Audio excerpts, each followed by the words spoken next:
설마 우리 사위랑 딸이 여기 지방병원에 나를 두고 갑자기 떠났다고? 아무 말도 없이? 그럴 리가 없어. 어디서 나를 찾고 있을 거야?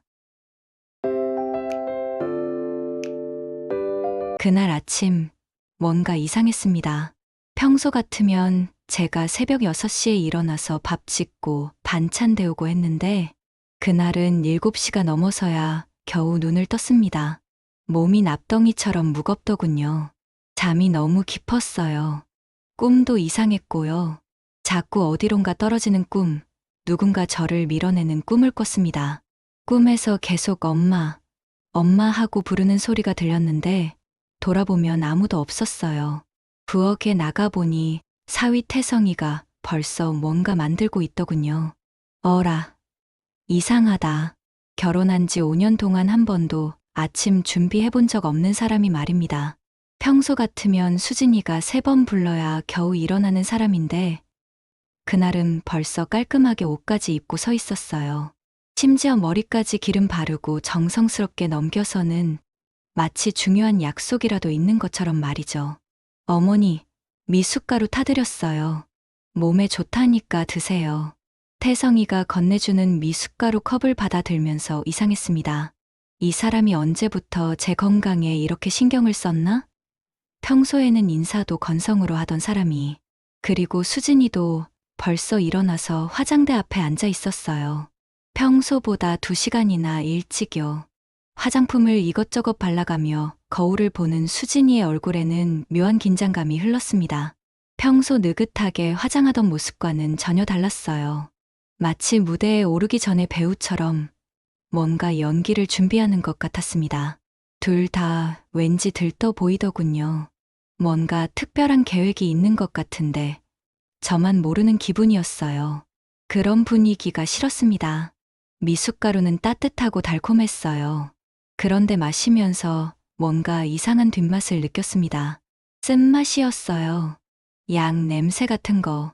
혀끝에 남는 게 영 이상했어요. 평소 미숫가루와는 확실히 다른 맛이었습니다. 뭔가 섞여 있는 것 같은 인위적인 맛이었어요. 물어보려다가 참았습니다. 사위가 정성스럽게 타준 건데 뭐라고 할 수는 없잖아요. 그래서 그냥 다 마셨습니다. 엄마, 오늘 병원 가셔야 해요. 정기검진 있다고 했잖아요.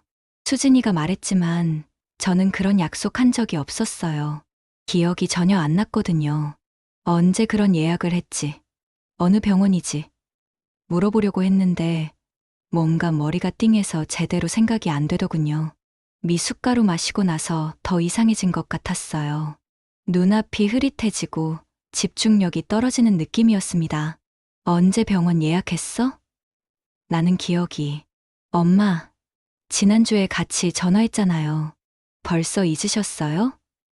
요즘 깜빡깜빡 하시는 게 많아졌다니까요. 수진이가 단호하게 말했는데 저는 정말 기억이 안 났습니다. 설마 제가 정말 까먹은 건가? 아니면 제가 없을 때 멋대로 예약한 건가? 혼란스러웠어요. 태성이가 차 키를 들고 나왔습니다. 제가 모셔다 드릴게요. 오늘 아주 좋은 병원으로 모시려고 해서요. 서울에 있는 병원보다 훨씬 좋은 장비가 있는 곳이래요. 최신식 MRI도 있고 정밀 검사도 가능하다고 하더라고요. 그렇게 좋은 병원이라면 왜 지금까지 몰랐을까요? 우리 동네에도 대학병원이 있는데 굳이 멀리 갈 필요가 있나? 의문이 들었지만 이미 다 준비된 상황이라 거부하기 어려웠습니다. 차에 타자마자 졸음이 쏟아졌습니다. 평소 같으면 멀미가 나서 계속 깨어 있는데 그날은 눈꺼풀이 무거워서 견딜 수가 없었어요. 뒷자리에서 수진이가 작은 소리로 뭔가 중얼거리는 게 들렸는데 정확히 뭔지는 기억이 안 납니다. 그냥 계속 잠들었다 깼다 했거든요.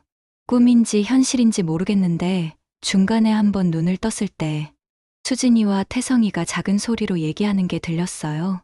오늘로 끝내자. 더 이상 미룰 수 없어. 그래. 이번 기회를 놓치면 또 언제까지 기다려야 할지 모르겠어. 그런 얘기였는데 뭘 끝낸다는 건지 이해가 안 됐습니다. 다시 잠이 들었어요. 그때는 그냥 무슨 일상적인 이야기려니 했는데 나중에 생각해보니 소름이 돋더군요. 언제 잠이 들었는지도 모르겠습니다. 깨어보니 낯선 병원 앞에 서 있었어요. 간판을 보니 달성군 종합병원이라고 되어 있더군요. 건물도 낡아 보이고 주변 풍경도 완전히 시골이었습니다. 서울에서 얼마나 멀리 온 건지도 모르겠고 왜 이런 시골까지 왔는지도 모르겠었어요. 어머니, 여기가 더 좋은 장비가 있대요. 서울에 있는 병원보다 훨씬 정확하게 검사해 준다더라고요. 인터넷에서 찾아봤는데 평점도 좋고 의료진도 실력이 뛰어나다고 하더라고요. 태성이가 그러는데 솔직히 납득이 안 됐습니다. 우리 동네에도 좋은 병원 많은데 굳이 이렇게 먼 데까지. 서울에는 대학병원도 많고 유명한 의사들도 많은데 말이에요. 그런데 이미 와버린 거고 머리도 띵하고 해서 그냥 따라갔어요. 다리에도 힘이 없었거든요. 병원 대합실은 생각보다 넓었습니다. 그런데 사람이 별로 없더군요. 서울 병원들은 언제나 사람들로 북적거리는데 여긴 한산했어요. 오전 10시가 넘었는데도 환자가 10명도 안 보였습니다. 뭔가 이상했습니다. 이렇게 좋은 병원이라면 사람이 많아야 하는데 의자에 앉으니까 수진이가 말했어요. 엄마, 화장실 다녀오세요. 검사 전에 미리 다녀오시는 게 좋을 것 같아서요. 우리 여기서 기다릴게요. 접수도 하고 있어야 하니까요. 화장실을 가라는 거였어요. 그런데 왜 갑자기 화장실을 가라고 하는지 이상했습니다. 평소 같으면 같이 가자고 하거나 아니면 나중에 가자고 하는데 근데 그때는 머리가 너무 아파서 깊이 생각을 못했어요. 화장실 가는 길에 복도에서 간호사들이 수근거리는 소리가 들렸습니다. 외지에서 오신 분 같은데 보호자가 금방 가버리시더라고. 뭔가 이상해요. 요즘 이런 경우가 종종 있어요. 가족들이 어르신을 데려다 놓고는 그냥 사라져버리는 거죠. 진짜요? 그럼 어르신은 어떻게 되는 거예요? 혼자 집까지 찾아가야죠. 그것도 못하시는 분들은 참 안타까워요. 그런 얘기였어요. 그 순간 등골이 오싹했습니다. 혹시 제 얘기인가 싶어서요. 하지만 설마 하는 마음에 그냥 넘어갔어요. 제 딸이, 제 사위가 저한테 그런 짓을 할 리가 없다고 생각했거든요. 화장실에서 찬물로 얼굴을 씻으니까 조금 정신이 들었습니다. 거울을 보니 얼굴이 창백했어요. 눈동자도 초점이 제대로 안 맞는 것 같고요. 분명히 아침에 마신 미숫가루에 뭔가 들어있었구나 싶었어요. 손을 찬물에 담그고 있으니까 조금씩 정신이 돌아왔습니다. 그런데 이상했어요. 왜 이렇게 먼 병원까지 데려왔을까? 뭔가 계획이 있는 건 아닐까? 그런데 설마 내 딸이, 내 사위가 저한테 그런 짓을 할까? 그런 생각에 고개를 저었습니다. 에이, 말도 안 돼. 제가 너무 예민하게 생각하나 보다. 화장실에서 나와서 대합실로 돌아가는데 심장이 쿵 하고 떨어졌습니다. 딸과 사위가 있던 자리가 비어 있었거든요. 수진이의 분홍색 가방도, 태성이의 검은 재킷도, 아까 사온 따뜻한 붕어빵도 다 사라져 있었어요. 의자에는 아직 사람이 앉아있던 흔적만 남아 있었습니다. 쿠션이 살짝 눌려 있고 따뜻한 기운이 남아 있고 방금 전까지 누군가 여기 있었다는 증거만. 처음에는 믿을 수 없었어요. 잠깐 어디 갔을 거야. 혹시 화장실 근처에 있나? 혹시 주차장에 뭔가 가져오러 갔나? 혹시 커피 사러 갔나? 혹시 접수하러 갔나? 온갖 가능성을 생각하면서 병원 이곳저곳을 찾아다녔습니다. 급하게 뛰어다니니까 숨이 차고 가슴이 두근거렸어요. 간호사가 물어보더군요. 어머님, 괜찮으세요? 뭘 찾으세요? 제 딸하고 사위를 찾고 있어요. 여기 같이 왔는데 갑자기 없어졌어요. 30대 초반 부부인데 여자는 분홍색 옷 입고 남자는 검은색 재킷 입고 보호자분들 말씀이세요? 아까 급하게 나가시던데요. 뭔가 급한 전화를 받으신 것 같았어요. 서둘러 나가시더라고요. 급한 전화? 그런데 나한테 말도 안 하고 그냥 간 거라고? 말이 안 됐습니다. 아무리 급해도 나한테 한마디는 하고 가야 하는 거 아니야? 안내 데스크에 가서 물어봤어요. 여기 앉아있던 젊은 부부 못 봤나요? 30대 초반쯤 되는 직원이 고개를 저으면서 말했습니다. 죄송해요. 워낙 사람이 많이 드나들어서 주차장 쪽에 계시지 않을까요? 아니면 원무과 쪽에 뭔가 확인하러 가셨을 수도 있고요. 원무과도 가봤고, 약국도 가봤고, 심지어 다른 층까지 다 돌아다녔습니다. 엘리베이터 타고 위층까지 올라가서 모든 진료과를 다 찾아봤어요. 하지만 어디에도 없었습니다. 주차장으로 뛰어나갔습니다. 그런데 저희가 타고 온 회색 구형 그랜저도 없었어요. 주차장을 이곳저곳 다 돌아다녔지만 소용없었습니다. 완전히 사라져버린 거였습니다. 그제야 깨달았어요. 저를 두고 간 거구나. 진짜로 버리고 간 거구나. 다리에 힘이 풀렸습니다. 주차장 벤치에 주저앉아서 한참을 멍하니 있었어요. 이게 꿈인가 싶기도 하고 현실인가 싶기도 하고 내 딸이 제가 낳아서 26년 동안 키운 제 딸이 저를 이런 시골에 버리고 갔다니 믿을 수가 없었습니다. 휴대폰을 꺼내서 수진이한테 전화를 걸었어요. 처음에는 안 받았습니다. 한 번, 두 번, 세 번, 네 번째 걸었을 때 받았는데 목소리가 이상했어요. 평소와 달리 차갑고 딱딱했습니다. 여보세요? 수진아, 너희 어디 갔니? 엄마가 화장실 다녀왔는데 없어서. 무슨 일 있었어? 아, 엄마, 우리 급한 일이 생겨서 먼저 왔어요. 검진 끝나면 버스 타고 오세요. 버스. 나는 여기가 어딘지도 모르는데 무슨 버스를 타라는 거야. 여기가 어딘지도 모르겠고 집까지 어떻게 가는지도 모르겠는데 엄마, 안내데스크에서 물어보시면 다 알려줄 거예요. 이제 혼자서도 잘하셔야죠. 엄마도 이제 나이가 있으시니까. 목소리가 너무 차가웠어요. 마치 남처럼 말하는 것 같았습니다. 제가 아는 수진이의 목소리가 아니었어요. 수진아, 엄마가 무슨 잘못했니? 왜 이렇게 차갑게 대? 뭔가 화난 일이라도 있어? 말이 끝나기도 전에 전화를 끊어버렸습니다. 다시 걸어도 안 받았어요. 태성이한테 걸어도 마찬가지였습니다. 아예 전화를 안 받는 게 아니라 받자마자 바로 끊어버리더군요. 완전히 연락을 차단해버린 거였어요. 그 순간 정말 세상이 무너지는 기분이었습니다. 26년 동안 내가 뭘 잘못했나? 수진이 하고 싶은 거 다 해주고, 대학교 4년 등록금 다 대주고, 용돈도 넉넉하게 주고, 결혼할 때도 신혼집 전세금까지 보태줬는데, 그런데 이게 제가 받을 대접이야? 제가 그렇게 버림받을 짓을 했나? 눈물이 났습니다. 사람들이 쳐다봐도 상관없었어요. 너무 서럽고 억울해서 참을 수가 없었거든요. 내가 뭘 그렇게 잘못했길래 이런 대접을 받아야 하나? 내가 언제 수진이한테 짐이 됐나? 병원 안내데스크에 다시 가서 물어봤습니다. 여기서 서울까지 어떻게 가요? 직원이 친절하게 설명해 줬어요. 시내버스 타고 대구역까지 가서 KTX 타면 돼요. 그런데 지금 시간이 늦어서 마지막 KTX는 이미 떠났어요. 내일 아침 첫 차를 타셔야 할 것 같은데요. 돈을 확인해 봤어요. 지갑에 현금이 5만 원밖에 없었습니다. 평소에는 카드를 주로 쓰는데 현금은 늘 조금만 가지고 다녔거든요. 5만 원으로 하룻밤을 어떻게 버티지? 모텔에서 자기에도 부족할 것 같았어요. 식사비까지 생각하면 정말 빠듯했습니다. 결국 그날 밤은 대구역 대합실에서 보냈습니다.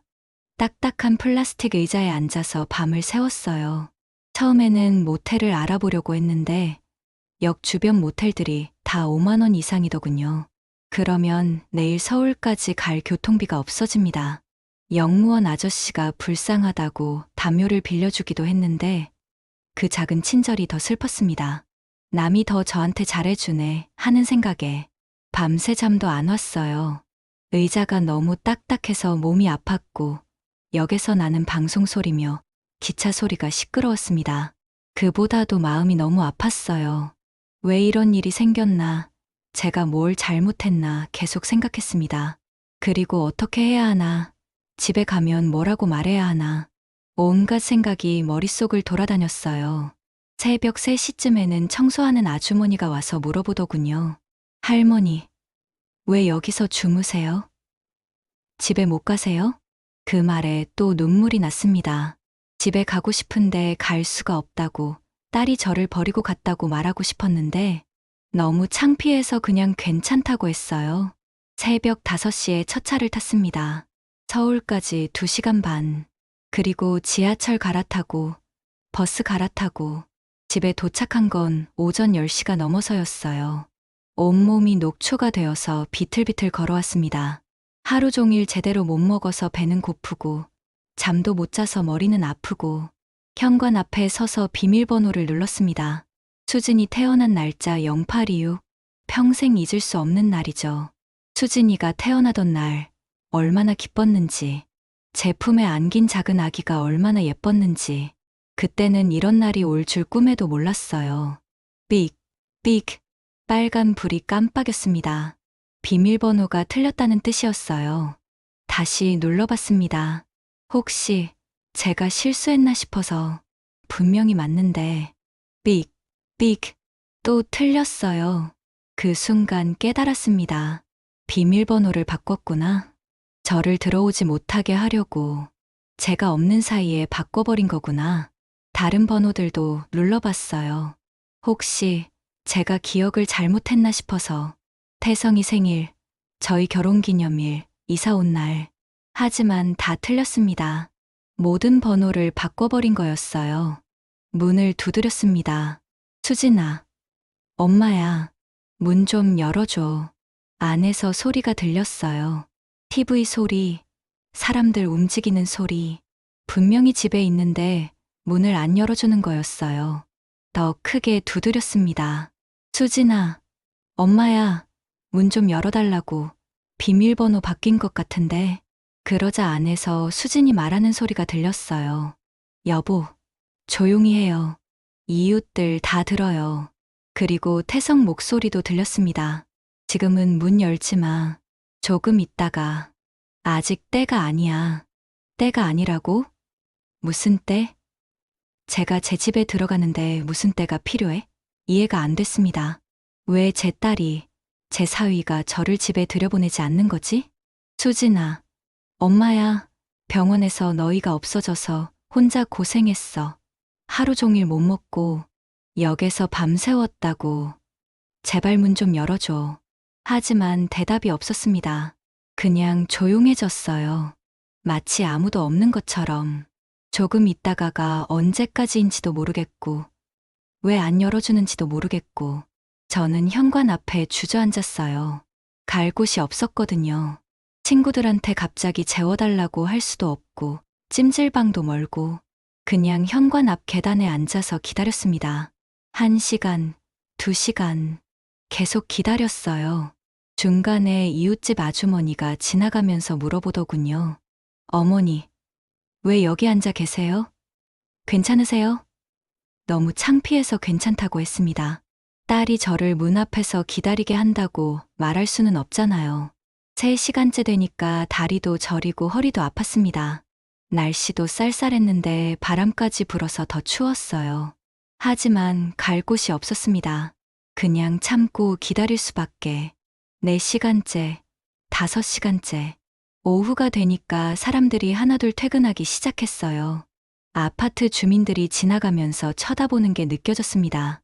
수근거리는 소리도 들렸어요. 저 할머니 왜 저렇게 앉아 계시지? 딸 집인가 봐. 그런데 왜 들어가지 못하고. 뭔가 문제가 있나 보네. 불쌍해라. 너무 창피했습니다. 이웃들 앞에서 이런 꼴이 되다니. 평생 떳떳하게 살아왔는데 딸한테 문전박대를 당하고 있다니. 어떻게 이런 일이 생길 수 있을까요? 점심시간이 지나고 오후가 되고 해가 지기 시작했습니다. 배는 고파서 꼬르륵 소리가 나고 목은 말라서 침을 삼키기도 힘들었어요. 중간에 편의점에서 물이라도 사려고 했는데 혹시 그 사이에 문이 열릴까 봐 자리를 뜰 수가 없었습니다. 6시간이 넘어서야 안에서 소리가 들렸어요. 문고리를 돌리는 소리. 드디어 문이 열렸습니다. 수진이가 나왔는데 표정이 싸늘했어요. 평소 같으면 엄마, 어디 갔다 왔어요? 걱정했어요. 이럴 텐데. 그날은 무표정하게 말했습니다. 엄마, 들어오세요. 수진아, 왜 이렇게 늦게 문을 열어줬니? 엄마가 여기서 6시간이나 기다렸다고. 바빴어요. 일이 있었다고요. 들어가자마자 태성이가 말했어요. 어머니, 우리 이야기 좀 해야겠어요. 앉으세요. 무슨 이야기인가 싶어서 소파에 앉았습니다. 태성이가 서류 몇 장을 꺼내더군요. 뭔가 준비한 게 있는 것 같았어요. 미리 계획한 것 같았습니다. 어머니, 솔직히 말씀드릴게요. 요즘 어머니가 많이 까먹으시고 건강도 안 좋으시고 해서 저희가 걱정이 많아요. 어제처럼 병원에서 혼자 헤매시고 길 잃으시고 하니까 길 잃은 게 아니라 너희가 버린 거잖아. 그렇게 말하려다가 참았습니다. 뭔가 상황이 이상했거든요. 마치 제가 정말 길을 잃은 것처럼, 제가 정말 깜빡한 것처럼 몰아가는 분위기였어요.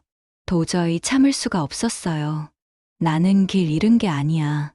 너희가 나를 두고 간 거잖아. 어머니, 또 그런 말씀하세요. 저희가 어머니를 두고 갈 리가 있겠어요? 저희는 급한 전화를 받고 잠깐 밖에 나갔다 온 건데 어머니가 계시지 않더라고요. 얼마나 놀랐는지 몰라요. 그럼 나한테 말하고 나가지 그랬어? 말씀드렸어요. 어머니가 화장실에 계실 때 말씀드렸는데 못 들으셨나 봐요. 거짓말이었습니다. 분명히 아무 말도 안 했어요. 그런데 마치 제가 못 들은 것처럼, 제가 기억을 못하는 것처럼 말하고 있었습니다. 수진이가 이어서 말했어요. 엄마, 우리도 직장이 있고 바쁘잖아요. 매번 엄마 찾으러 다닐 수는 없고. 그래서 생각해봤는데 엄마가 좀 더 안전한 곳에서 지내시면 어떨까 해서요. 안전한 곳이 어딘데? 시골에 공기 좋은 집이 하나 있어요. 거기서 요양하시면서 건강 회복하시면 좋을 것 같아서요. 자연 속에서 지내시면 치매도 예방되고 스트레스도 없어지고. 치매? 나한테 치매가 있다고. 나는 아직 정정한데? 엄마, 요즘은 미리미리 예방하는 게 중요해요.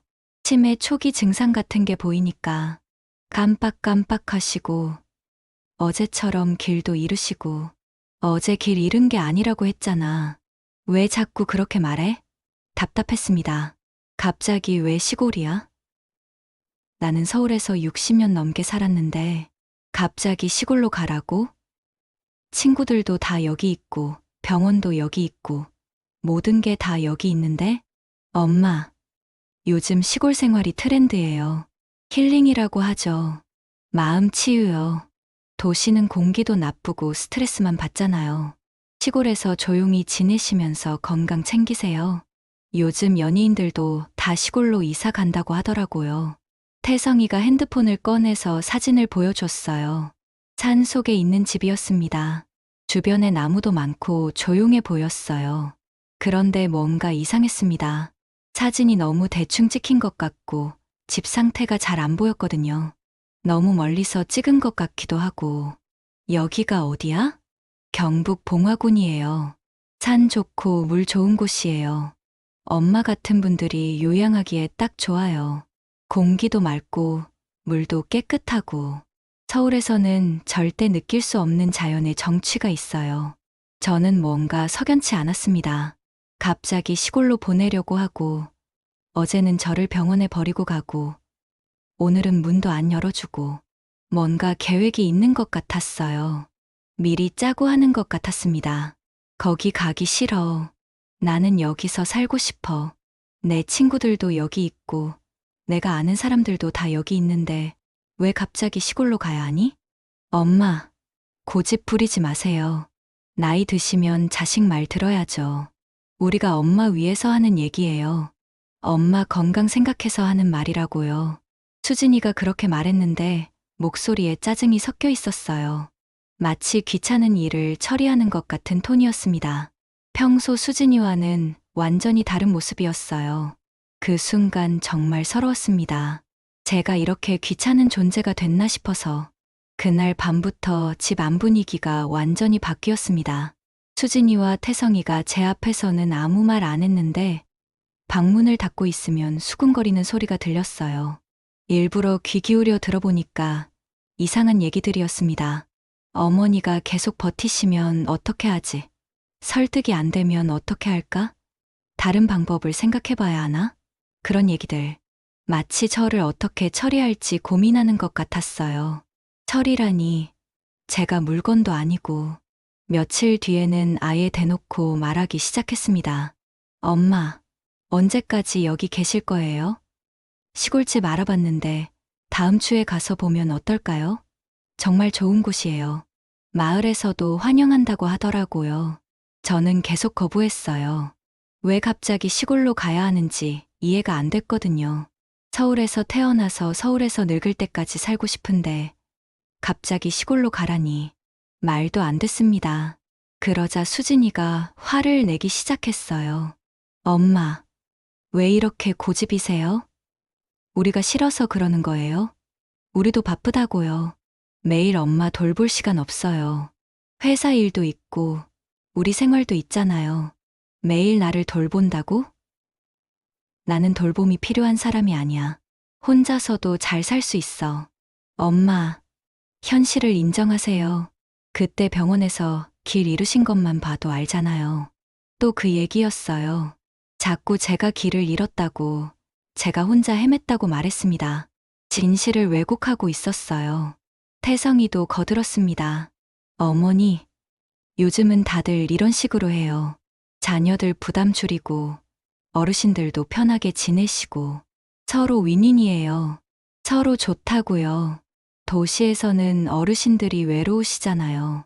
시골에서는 이웃들도 많고, 함께 지낼 분들도 많고, 윈윈? 내가 시골로 쫓겨나는 게 어떻게 윈윈이야. 저는 화가 났지만 참았습니다. 괜히 싸우기 싫었거든요. 그런데 마음속으로는 이상했어요. 왜 이렇게 간절하게 나를 시골로 보내려고 할까? 뭔가 다른 이유가 있는 것 같았습니다. 그런데 며칠 뒤에 충격적인 걸 발견했어요. 태성이가 샤워하러 간 사이에 거실 테이블 위에 놓인 핸드폰을 보게 됐는데 화면이 켜져 있었습니다. 메모장이 열려 있었는데 제목을 보고 깜짝 놀랐어요. 장모님 프로젝트. 제목부터 충격이었습니다. 저를 프로젝트라고 부르다니. 사람을 프로젝트라고? 내용을 보니까 더 충격이었어요. 메모에는 저를 시골로 보내서 집을 정리한다는 계획이 자세히 적혀 있었습니다. 저는 그 내용을 보고 숨조차 쉴 수 없었습니다. 사위의 계획은 4단계로 아주 치밀하게 짜여 있었어요. 첫째, 제가 병원에서 길을 잃은 것처럼 꾸며 저의 건강에 문제가 있다는 인상을 만들고, 둘째, 시골 생활이 얼마나 몸에 좋은지 계속 강조해서 저를 설득하는 거였습니다. 셋째, 주말 체험부터 시작해서 단기 거주를 거쳐 완전 이주로 이어지게 하는 아주 점진적인 이주 계획이었죠. 그리고 마지막 단계는 제가 사는 이 집을 정리해서 자기들이 더 넓은 신축 아파트로 이사가는 것이었습니다. 메모에는 경북 봉화군 춘향면이라는 구체적인 주소까지 적혀 있었어요. 그리고 충격적이게도 저를 그곳에 보내면 한두 달 안에 적응 못하고 스스로 나올 거라고 예상하고 있더군요. 그들은 저를 그저 돈으로 보고 있었어요. 더 충격적인 건 그 아래에 적힌 내용이었습니다. 제가 그곳에 가면 외지인 한 명당 월 30만 원씩 마을 지원금을 받을 수 있고 6개월 이상 살면 100만 원의 추가 지원금까지 받는다는 거예요. 65세 이상 도시 거주자라는 조건에 맞춰 저를 보낸 것이었습니다. 그들은 이 모든 걸 계산해서 저를 통해 연간 460만 원을 벌 수 있다고 생각한 겁니다. 이 모든 내용을 보는 순간 제 마음은 완전히 무너졌습니다. 제가 26년 동안 키운 딸에게 저는 그저 돈을 벌어다 주는 물건이었구나. 그 생각에 억장이 무너졌습니다. 제가 시골로 가면 마을에서 돈을 준다는 것, 그것도 꽤 큰 돈을. 수진이와 태성이가 저를 돈벌이 수단으로 생각하고 있었다는 거였어요. 저를 시골에 팔아넘기는 거나 다름없었습니다. 손이 떨렸어요. 이게 현실인가 싶었습니다. 제 딸이, 제가 26년 동안 사랑으로 키운 제 딸이 저를 이렇게 생각하고 있다니. 저는 돈이었구나. 그냥 이용할 수 있는 수단이었구나. 그런데 더 끔찍한 건 메모 맨 아래 부분이었습니다. 제가 가게 될 곳이 그저 공기 좋은 시골집이 아니라 사람이 살 수 없을 만큼 엉망인 집이라는 사실이 적혀 있었어요. 실제 거주 환경은 거의 폐가 수준이었고 전기, 수도, 가스는 불안정해서 제대로 쓸 수 없으며 겨울 난방조차 불가능하다는 내용이었죠. 그리고 그 아래 제 마음을 완전히 찢어놓는 한 줄이 있었습니다. 그들은 제가 그런 곳에서 한두 달 내에 스스로 지쳐 포기하고 나올 거라고 예상하고 있었습니다. 그 이후의 계획까지 다 짜놓았더군요. 요양원에 보내거나 다른 지역으로 보내버릴 거라는 내용이었습니다. 저는 눈앞이 캄캄해졌습니다. 그냥 저를 버리는 것을 넘어 스스로 지쳐 나가 떨어지도록 계획했다는 것에 몸서리가 쳐졌습니다. 저를 그런 곳에 보내려고 했던 거예요. 사람이 살 수 없는 곳에. 그러면서 별장이라고 힐링 장소라고 속이려고 했던 거였습니다. 제가 그곳에서 고생하다가 못 견디고 나오면 그때 다른 곳으로 보낼 계획도 있었어요. 요양원이든 어디든 눈물이 났습니다. 분노보다는 서러움이 더 컸어요. 제가 이렇게 버림받을 짓을 했나? 제가 수진이한테 뭘 그렇게 못해줬나? 대학교 4년 등록금 다 대주고 용돈도 넉넉하게 주고 결혼할 때도 신혼집 전세금까지 보태줬는데 그런데 이게 제가 받을 대처이야? 그날 밤잠이 안 왔어요. 계속 생각했습니다. 제가 언제부터 이런 대처를 받게 됐나? 제가 뭘 잘못했나? 그리고 어떻게 해야 하나? 이대로 당할 수는 없잖아요. 다음 날부터 저는 연기를 시작했어요. 모르는 척했습니다. 대신 증거를 수집하기 시작했어요. 수진이와 태성이가 몰래 얘기하는 걸 녹음하고 관련 서류들을 사진으로 찍고 제 핸드폰에 녹음 기능이 있다는 걸 그때 처음 알았습니다. 며칠 뒤에는 더 구체적인 얘기를 들었어요. 부엌에서 설거지하는 척하면서 귀를 기울이고 있었는데 거실에서 태성이가 전화 통화를 하더군요. 네, 맞아요. 저희 장모님이시고요. 서울에서 평생 사셨어요. 건강 상태는 어떠냐고요? 글쎄요. 요즘 좀 깜빡깜빡 하시는 것 같기는 한데. 네, 그래요. 언제부터 들어가실 수 있어요? 아, 그래요? 그럼 다음 주 주말에 한번 데리고 가서 보여드릴게요. 시골 마을 담당자와 통화하는 것 같았어요. 제가 돈벌이 수단이라는 게 확실해졌습니다. 저를 시골에 보내고 돈을 받을 계획이었던 거예요. 며칠 뒤에는 수진이가 친구와 통화하는 것도 들었어요. 우리 엄마 때문에 진짜 스트레스 받아 죽겠어. 시골로 보내려고 하는데 계속 버티고 있어. 빨리 보내야 하는데 마을에서 주는 돈도 놓치고 집 팔 타이밍도 놓치고 진짜 답답해. 그런 식으로 말하더군요. 저를 짐처럼 생각하고 있다는 게 확실했습니다. 그 다음 주 주말 드디어 시골에 가자고 했어요. 한번 보기만 하자고. 제가 거부하니까 수진이가 울면서 애원했습니다. 엄마, 제발 한 번만 가봐요. 마음에 안 들면 안 가도 되니까. 우리도 엄마 건강이 걱정돼서 그러는 거예요. 정말로요. 시골 공기 마시고 오시면 몸도 좋아지실 거예요. 결국 따라갔습니다. 거부하기도 힘들었고 실제로 어떤 곳인지 보고 싶기도 했거든요. 정말 별장 같은 곳인지 아니면 제가 본 메모가 진짜인지 확인하고 싶었어요. 차로 4시간을 달려서 도착한 곳은 정말 산골이었습니다. 마을 어귀에는 외지인 정착지원 마을이라는 현수막이 걸려 있었어요. 그제서야 확실히 알았습니다. 여기가 바로 그 마을이구나. 돈 주고 외지인 받는 마을이구나. 마을 이장님이 나와서 반겨줬어요. 어서 오세요. 서울에서 오셨다고 들었는데 여기서 편히 지내실 수 있을 거예요. 우리 마을은 외지에서 오신 분들을 정말 환영합니다.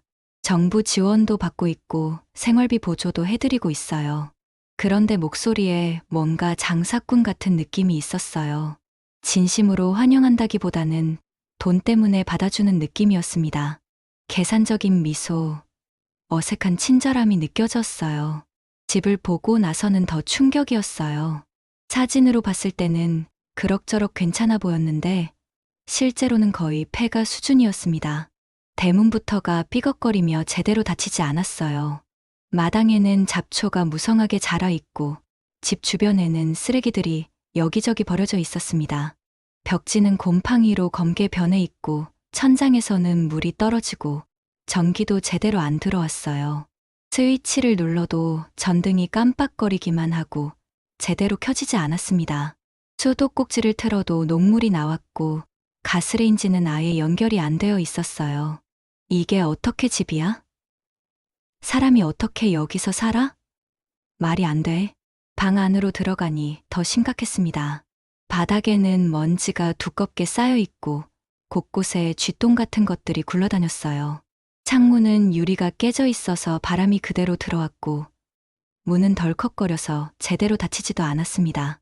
수진이가 당황하는 표정을 지으면서 말했어요. 어? 이상하네. 사진으로 봤을 때는 괜찮았는데. 이장님, 이거 수리해 주실 수 있죠? 이장님이 애매하게 웃으면서 대답했습니다. 아, 그거야 뭐 천천히 하면 되죠.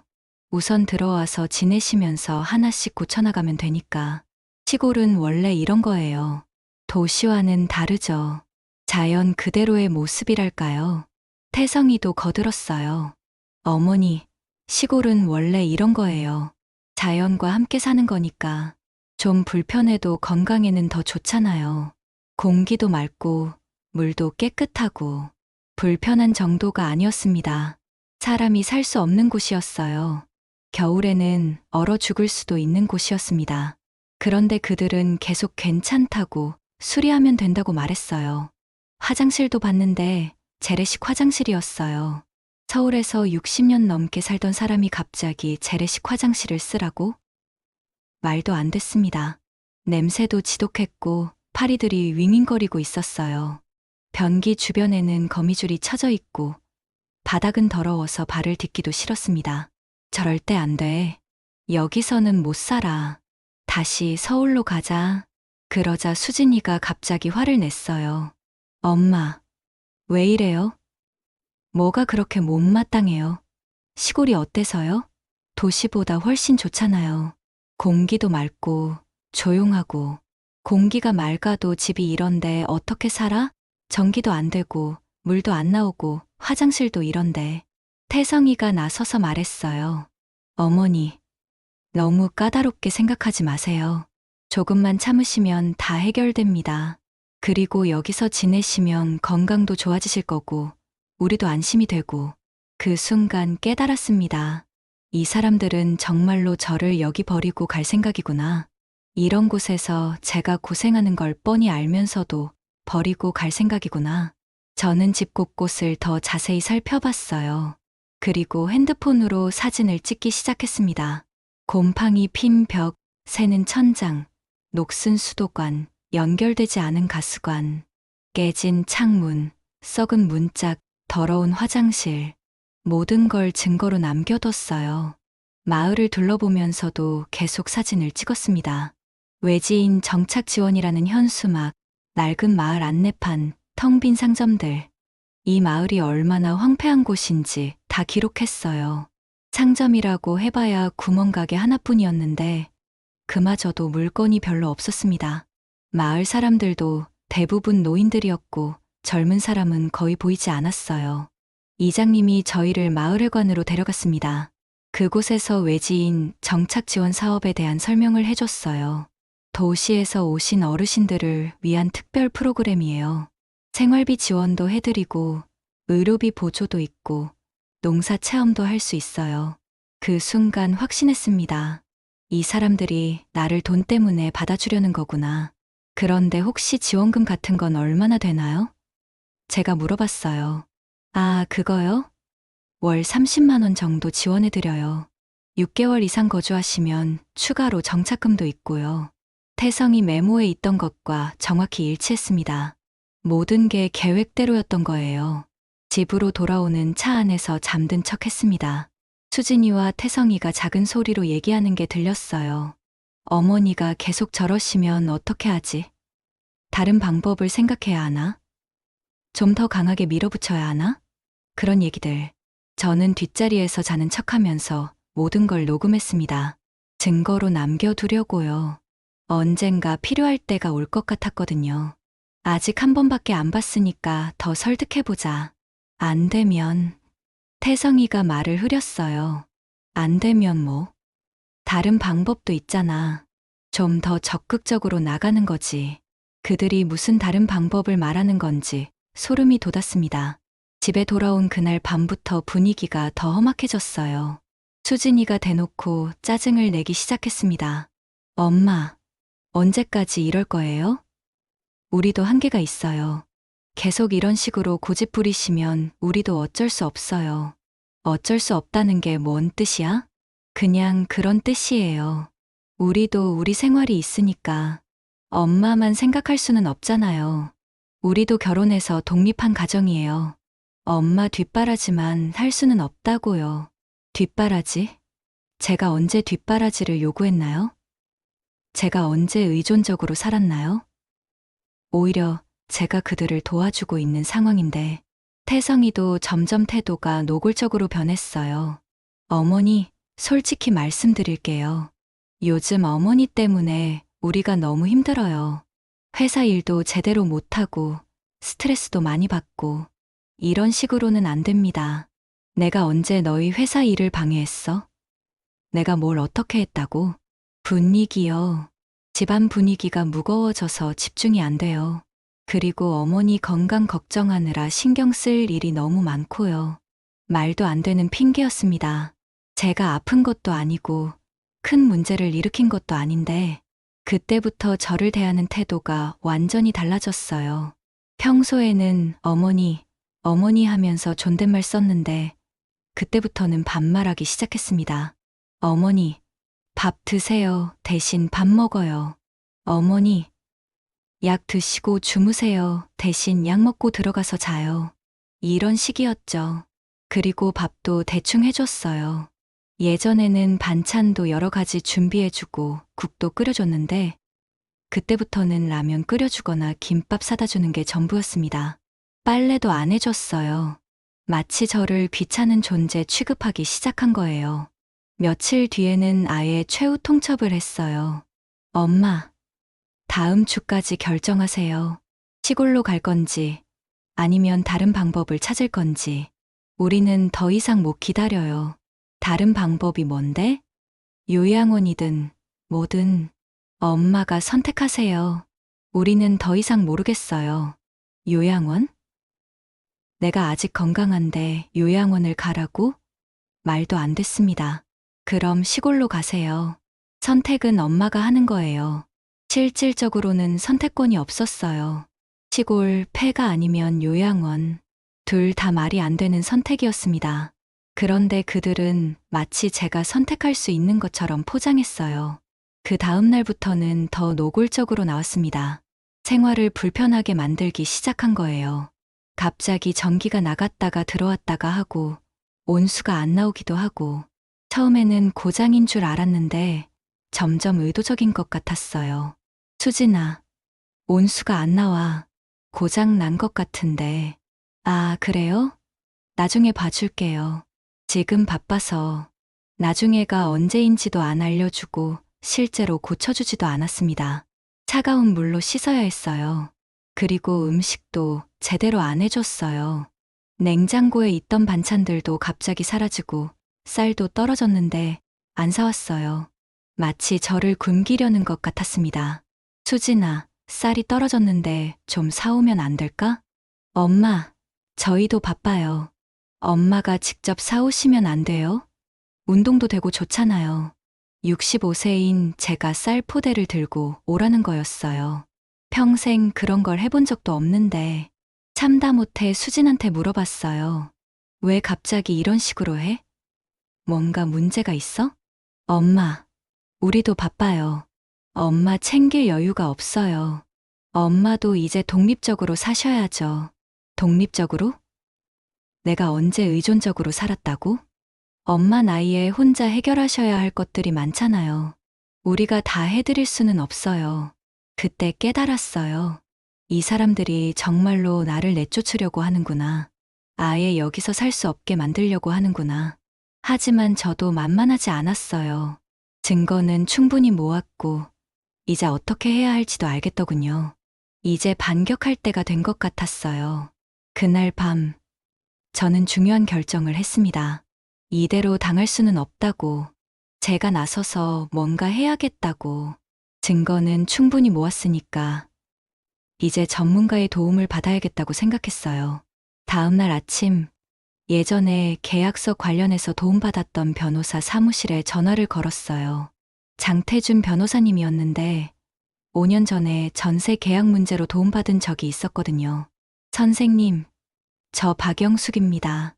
기억하세요? 5년 전에 전세 계약 관련해서. 아, 박영숙님. 물론 기억해요. 무슨 일이세요? 선생님, 제가 좀 심각한 문제가 생겼어요. 만나서 상담받을 수 있을까요? 물론이죠.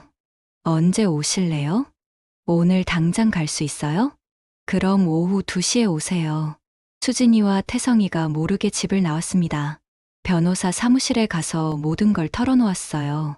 병원에 버려진 일, 집 문을 안 열어준 일, 핸드폰 메모의 내용, 시골집의 실상, 녹음한 내용들, 모든 걸 다 얘기했어요.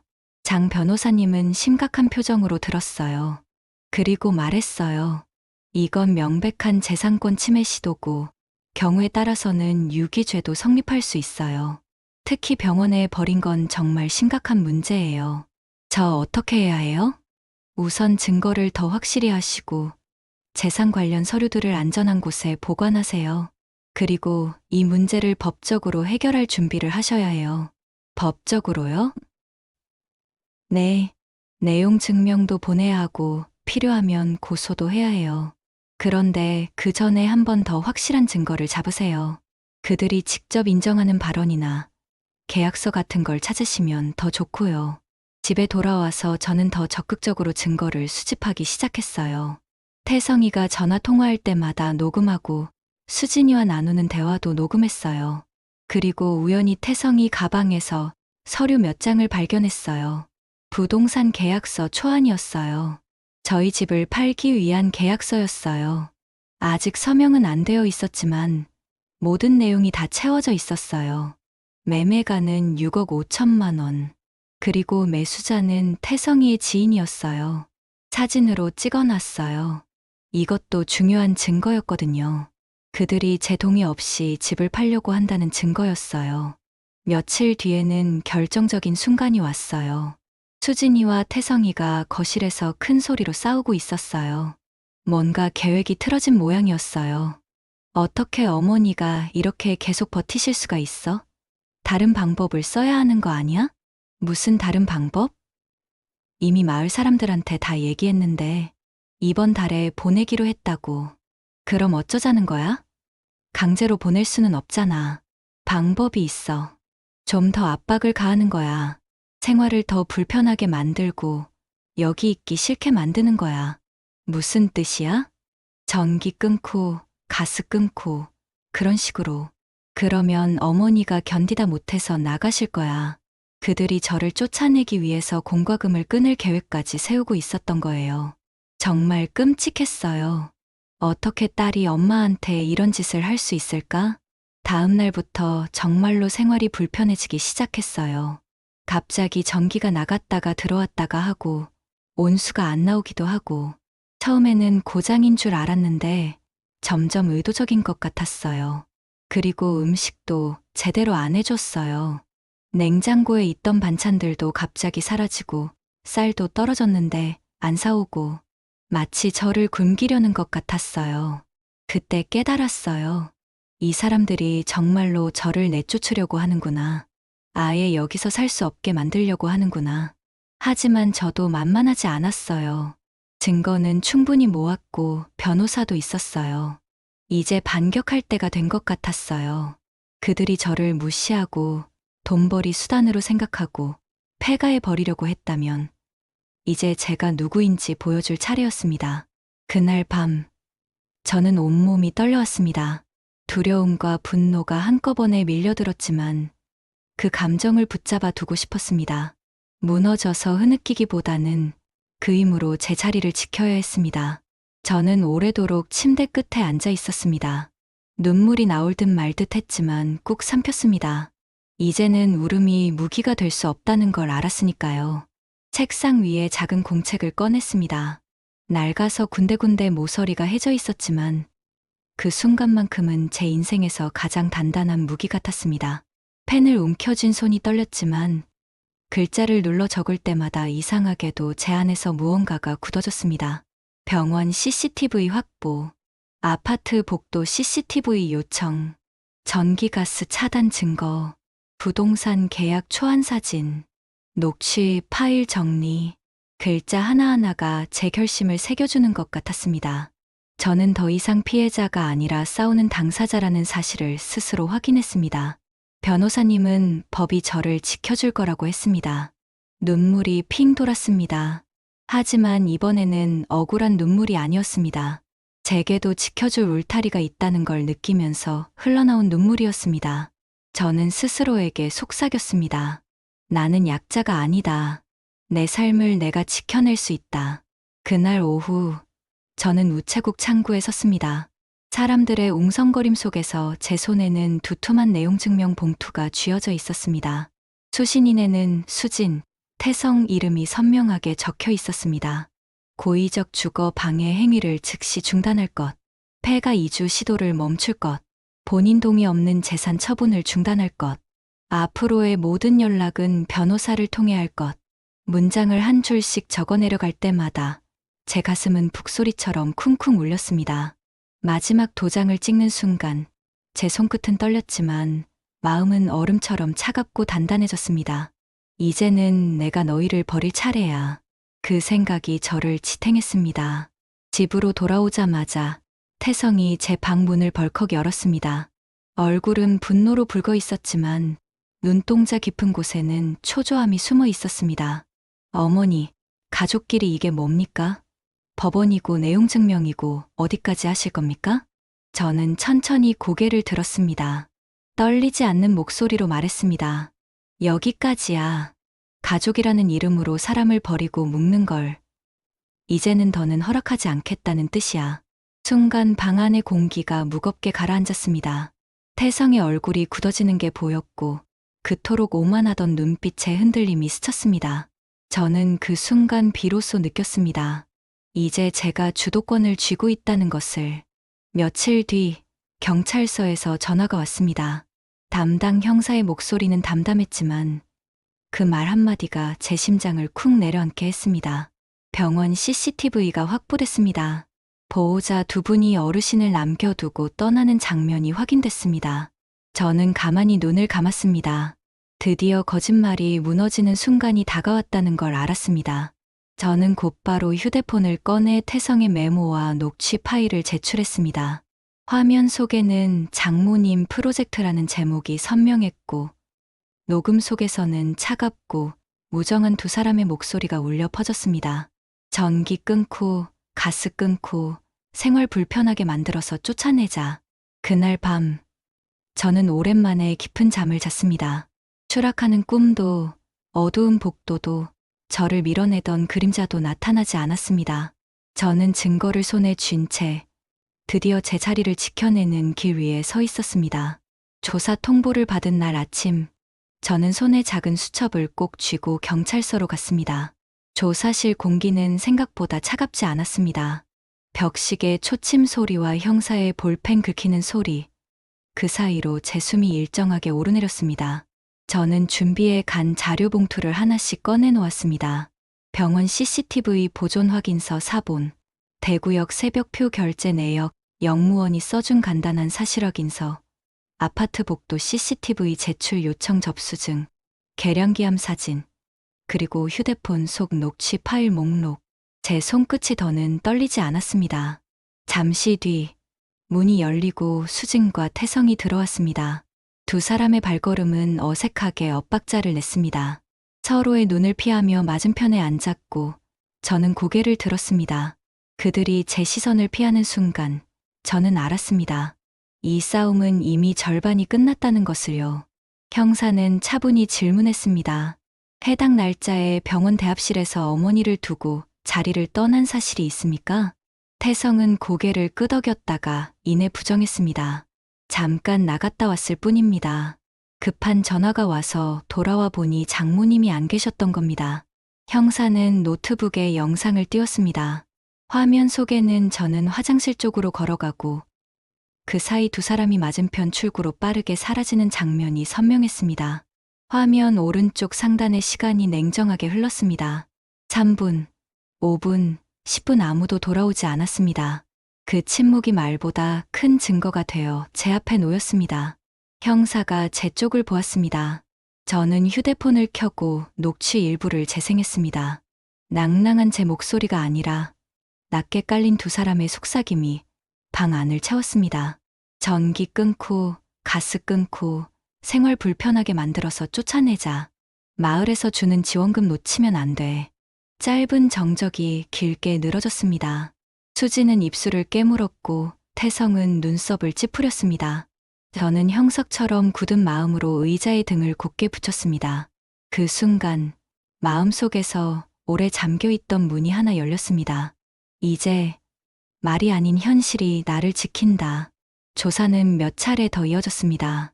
병원 측 직원이 출입 기록을 제출했고 관리사무소에서는 복도 CCTV 일부를 제공했습니다. 전기회사와 도시가스 쪽에서도 그날 그 시간대에 차단 기록이 있는지 확인하겠다고 회신했습니다. 수진과 태성은 그럴 의도는 아니었다. 오해다라는 말을 반복했습니다. 저는 고개를 저었습니다. 정확히 무엇이 오해인지 녹취와 영상과 문서가 보여주고 있습니다. 제 목소리는 낮았지만 또렷했습니다. 민사 쪽에서도 속도가 붙었습니다. 처분 금지가 처분 결정문이 두 사람에게 송달되었다는 소식이 변호사님을 통해 전해졌습니다. 저는 결정을 휴대폰 배경화면으로 저장했습니다. 하얀 종이에 찍힌 도장 하나가 제 허리를 곧게 세워주었습니다. 그날 밤 저는 오랜만에 창문을 활짝 열고 잠들었습니다. 찬 공기가 방 안 가득 들어왔지만 이불 속 제 몸은 따뜻했습니다. 두려움은 차갑고 해방은 따뜻하다는 것을 그날 처음 알았습니다. 다음 주 두 사람은 변호사를 대동하고 저를 만나자고 했습니다. 장소는 장 변호사님 사무실의 상담실이었습니다. 테이블 중앙에 투명한 물컵 2개가 놓였고 커튼 사이로 햇빛이 얇게 흘렀습니다. 수진이 먼저 입을 열었습니다. 엄마, 미안해요. 우리가 그럴 생각까진 아니었어요. 잠깐만 그럴 생각이었어요. 저는 고개를 끄덕였습니다. 잠깐이든 오래든 사람을 버리는 건 버리는 거야. 태성이 말을 보탰습니다. 어머니, 저희가 너무 힘들어서 도시에선 살기가. 너희가 힘든 만큼 나도 사람이야. 제가 말을 막았습니다. 제 말이 상담실 공기를 가볍게 가르는 칼날 같았습니다. 앞으로 나에 대한 결정은 내가 합니다. 내 집, 내 재산, 내 몸과 시간 모두 내가 결정합니다. 두 사람은 나에게서 떨어져 주세요. 변호사님이 준비한 문서를 테이블에 올렸습니다. 접근과 강요 금지, 재산 처분 개입 금지, 지원금 관련 어떠한 신청 대리관여 금지, 위반 시 손해배상 청구. 저는 검은 펜을 쥐고 제 이름을 천천히 적었습니다. 회기 끝날 때마다 가슴에서 오래된 먼지가 한 줌씩 털려 나가는 느낌이었습니다. 수진과 태성도 결국 서명했습니다. 잉크 냄새가 짙게 번졌습니다. 저는 그 냄새를 오래 맡았습니다. 싸움이 끝났다는 냄새였습니다. 그날 저녁, 저는 작은 원룸을 보러 갔습니다. 오래된 벽지였지만 창문이 남향이었습니다. 창틀에 손을 대니 오후의 햇살이 따뜻하게 손등을 덮었습니다. 집주인은 말이 적었지만 열쇠를 건네주는 손이 분명했습니다. 저는 그 자리에서 바로 계약했습니다. 보증금과 월세, 관리비와 인터넷 신청서, 작은 도장 하나가 내어주는 새 주소, 서류 마지막 장에 제 주소를 적는 순간 제 마음의 주소도 함께 바뀌었습니다. 나는 여기에 산다. 내가 선택한 자리에서 산다. 이사 당일 저는 짐을 아주 조금만 들였습니다. 오래 쓰던 컵 하나, 엄마에게 처음 음식을 배운 냄비 하나, 사진이 몇 장 들어있는 나무 상자, 노란 줄이 간 공책, 그리고 새로 산 얇은 커튼. 택시에서 내려 골목을 걸어 들어갈 때 바람에 종이봉투가 바스락거렸습니다. 그 소리가 낯설지 않았습니다. 내 인생이 새로 넘기는 페이지의 소리 같았습니다. 첫날 밤, 저는 작은 전기포트를 켜 물을 데우고 홍차를 한 잔 우렸습니다. 찬물이 천천히 물들어가는 걸 보고 있으니 제 안에 무언가도 천천히 색을 찾는 것 같았습니다. 벽에 등을 기대고 앉아 컵을 두 손으로 감쌌습니다. 김이 오르는 차잔에 제 숨이 얹혔습니다. 저는 그 숨을 오래 바라보았습니다. 흩어지지 않았습니다. 이번에는 사라지지 않았습니다. 현관 비밀번호를 새로 설정했습니다. 더는 0826이 아니었습니다. 그 숫자는 제게 가장 큰 기쁨이었지만 동시에 가장 깊은 상처가 되어버렸습니다. 저는 제 손끝으로 새로운 숫자를 눌렀습니다. 제가 태어난 날도 아니고 누군가의 기념일도 아니었습니다. 저만 아는 조합이었습니다. 버튼이 삑 하고 울리자 문이 부드럽게 열렸습니다. 저는 어두운 방에 불을 켰습니다. 그 빛이 바닥을 타고 제 발목을 감싸 안았습니다. 이 불은 내 손으로 켰다. 이 방은 내 손으로 연다. 며칠이 지나자 몸이 먼저 변했습니다. 새벽에 눈을 뜨면 마음이 먼저 일어났습니다. 창문을 열고 차가운 공기를 들이켰습니다. 폐 깊숙이 공기가 닿을 때마다 마치 낡은 방 안에 먼지가 털리듯 제 안의 두려움이 조금씩 빠져나갔습니다. 저는 작은 선반을 하나 들여와 초록 식물을 올렸습니다. 물을 줄 때마다 잎사귀가 반짝거렸습니다. 나도 이렇게 반짝일 수 있겠구나. 그런 생각이 조용히 올라왔습니다. 변호사님에게서 연락이 왔습니다.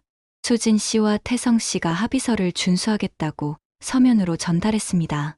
향후 연락은 저희를 통해 오갈 겁니다. 저는 짧게 고개를 끄덕였습니다. 마음속에서는 오래된 빚이 한 장씩 지워지는 소리가 났습니다. 저는 핸드폰에 저장된 연락처에서 두 사람의 알림을 껐습니다. 벨소리가 아닌 제 호흡 소리를 듣고 싶었습니다. 어느 저녁 비가 내렸습니다. 골목 가로등 불빛이 비에 젖어번지고 창문 위로 작은 물길이 맺혔습니다. 저는 조용히 불을 끄고 창가에 섰습니다. 그 빗소리가 나디갔습니다. 병원으로 가던 날, 역대합실에서 떨던 밤, 폐가의 지붕을 두드리던 소리, 새소리가 한 덩어리로 제 귓가에 흘러들었지만 이번에는 다르게 들렸습니다. 끝났다. 제 몸 안 어딘가에서 그 말이 낮게 울렸습니다. 저는 눈을 감고 비를 들었습니다. 침대에 누워 처음으로 제 이름을 천천히 불러보았습니다. 박영수. 이름이 방 안에 둥글게 흘렀습니다. 그 소리는 누군가의 딸도 아내도 엄마도 아닌 오직 저 하나만을 부르는 소리였습니다. 저는 입가를 다물고 작은 미소를 지었습니다. 다음 날 아침 새로 산 흰 접시에 따뜻한 밥을 퍼 담고 김을 올렸습니다. 간장에 참기름 몇 방울을 떨어뜨려 조용히 비볐습니다. 오래전에 어머니가 해주시던 방식이었습니다. 한 숟갈 떴을 때 밥알 사이사이에서 김이 올랐습니다. 뜨거웠지만 저는 천천히 씹었습니다. 눈물이 다시 고였지만 이번에도 슬픔이 아니었습니다. 제가 돌아왔다는 증거, 제가 제 위치를 다시 찾았다는 증거였습니다. 저는 공책을 펼쳐 첫 페이지 상단에 적었습니다. 오늘 나는 내 자리로 돌아왔습니다.